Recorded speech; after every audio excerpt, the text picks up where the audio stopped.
Hello student, welcome to all of you once again in the class of TYBCom under the specialization of Marketing Management 2.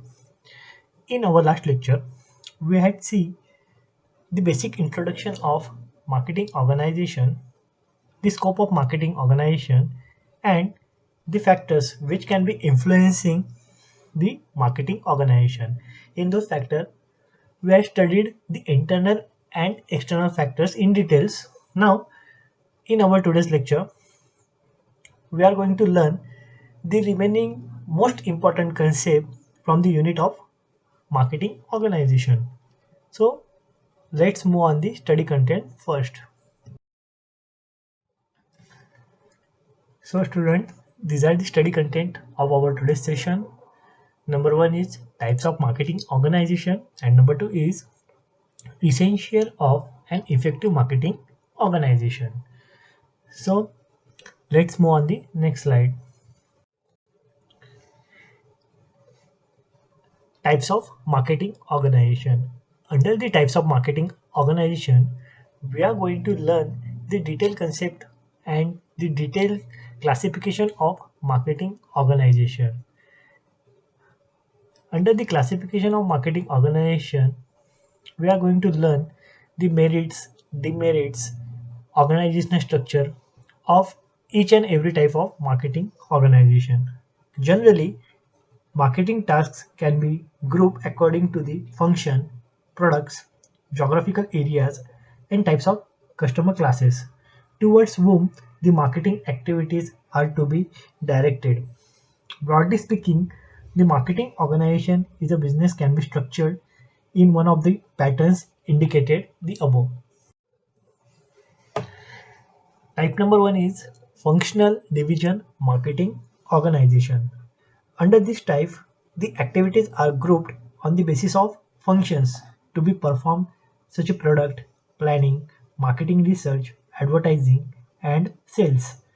This is the simplest and the most common type of marketing organization. It is it is duplicated in the following figure.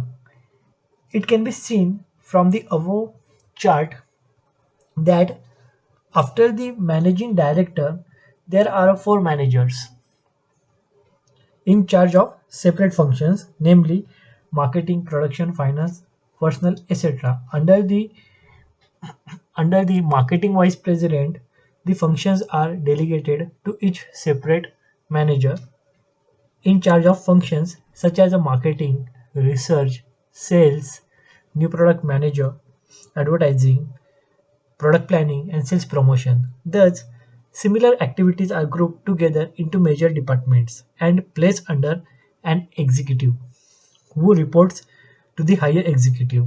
This organizational structure is a quite suitable as long as the company is small.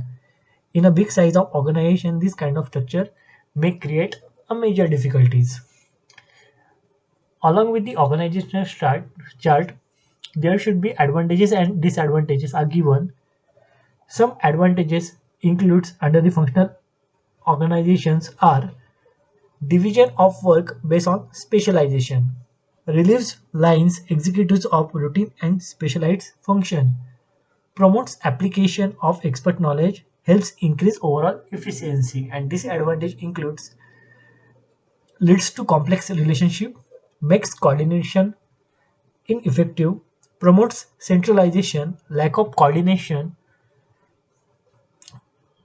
You can say that there is a lack of coordination gap between the top management and bottom management and delay in taking decisions. So these are the few demerits which can be comes under the functional organization. Next type is geographical marketing organization. In this kind of an organization, the departmentation is done on the basis of territory. This kind of organization is adopted by a national enterprise to serve the regional and local markets more effectively. Thus, a particular company may divide its territory into three zones, and each zone will have a zonal marketing manager or sales manager. Each zone may be divided into number of districts. Thus, the district manager report the marketing vice president or zonal manager. The marketing vice president is in the marketing vice president in his turn again has to coordinate with the working of all the various branches of the organization and see to it that the overall marketing objectives of a company is achieved. So the merits of geographical marketing organizations are it leads to economy in terms of time and money. It helps in taking knowledge of local customers and it helps in effective control. So these are the few merits, and the demerits of geographical marketing organizations is it requires employment of number of managerial personnel and it dilutes control from headquarters. So these are the few disadvantages of geographical marketing organizations. Now let's move on the next slide. So next one is product division marketing organization. Students, when you see the organizational structure of product division marketing organization, you understand one thing, that is under this kind of marketing organization, the product or brand managers are assigned the responsibility for marketing decisions of particular product or groups of products. Here, the product manager become like a little marketing manager, advertising, sales promotion, marketing research, etc.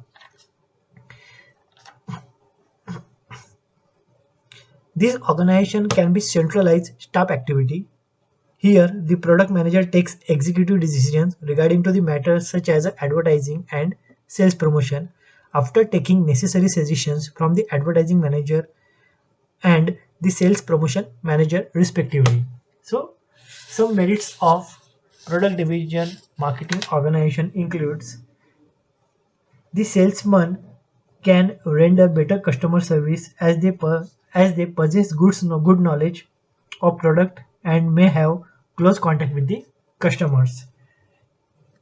It makes individual departments responsible for the promotion of specific products and it facilitates effective coordination.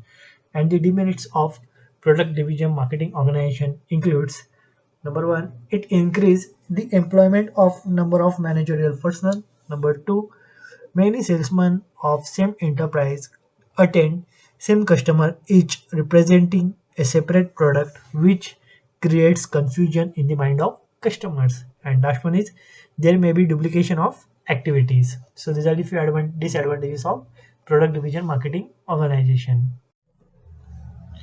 Next type is customer division marketing organizations.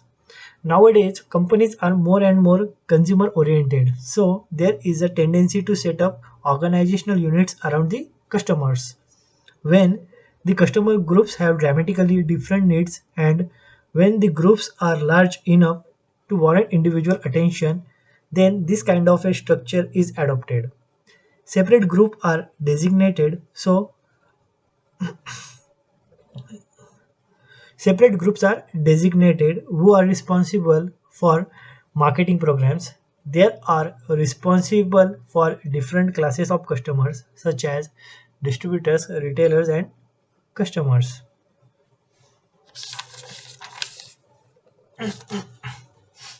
The major advantages of this kind of organization is that this organization focuses its attention on the different needs and the different kinds of customers.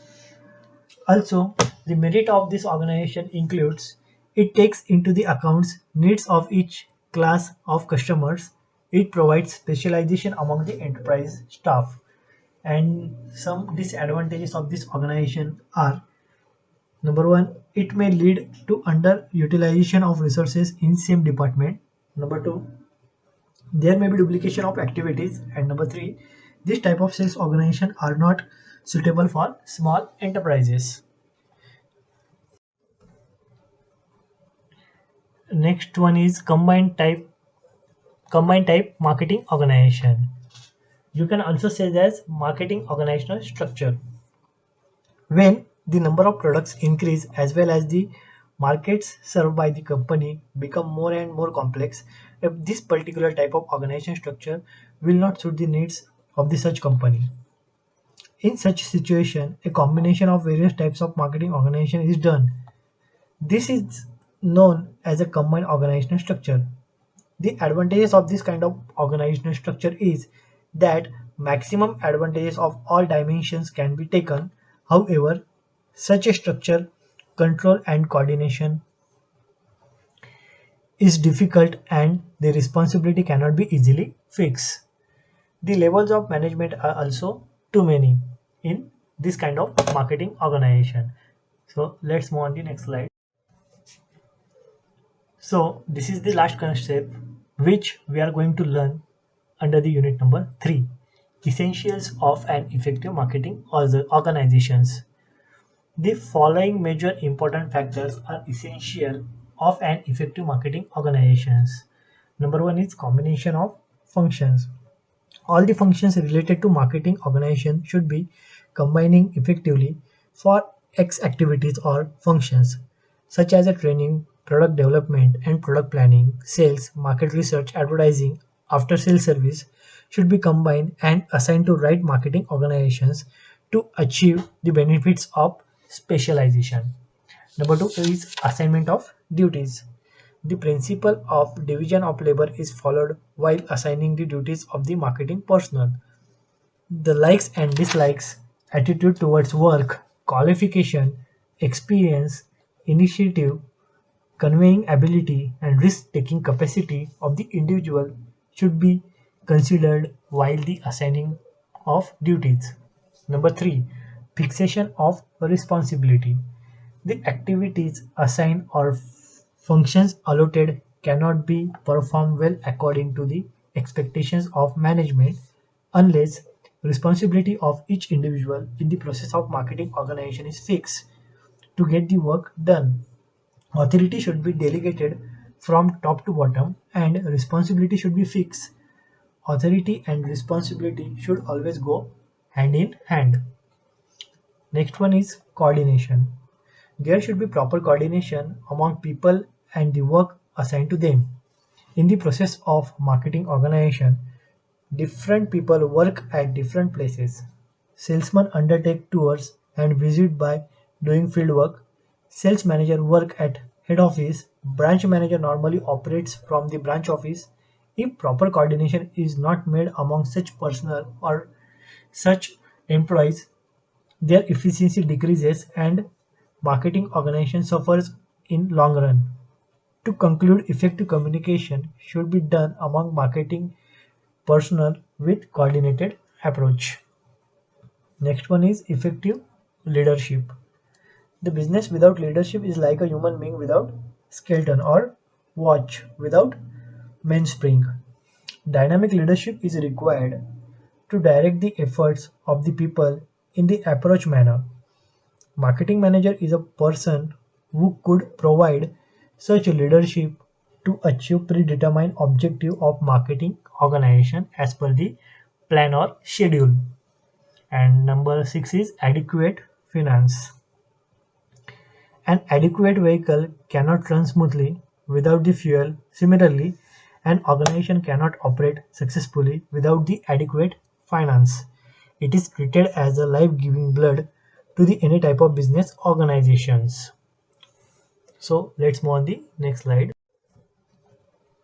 So student, in our today's session, we are going to learn essential of an effective marketing organization and the types of marketing organization in detail. Now, in our next lecture, we are going to start the unit number 4, marketing strategies. Thank you.